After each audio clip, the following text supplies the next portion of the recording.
How to post on Facebook. Hello everyone, I'm here to guide you how you can post on Facebook. So if you want to post on Facebook, which is a straightforward process, so here's a step-by-step guide on how you can do that. First of all, you have to launch your Facebook app on your mobile device, or you can visit the Facebook website on your browser.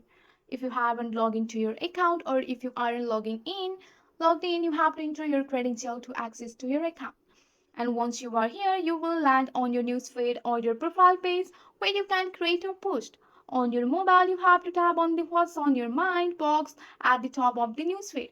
And you can type your message in the text box here, and you can tap on the camera or photo icon which is on the bottom left corner of this screen.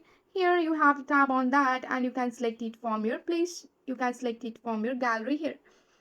After selecting, you can just go and tag the people, and you can add a content to your post. Also, you can tap on the smiley face icon to add feelings or activity here. So here you can see that after that, you have to select who can see your post by tapping on the audience selector here.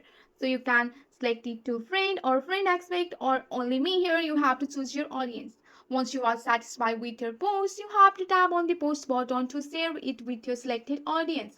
After posting, you can engage with comments, like and shares from your friend. So here you can see that the post has been successfully uploaded on the Facebook. Once done, you have to navigate to your profile and scroll down here, and you can see your post. So this is the process how you can post on your Facebook. That's it for today. If you like this video, please hit that like button and subscribe for more. I will see you in the next one. Thank you.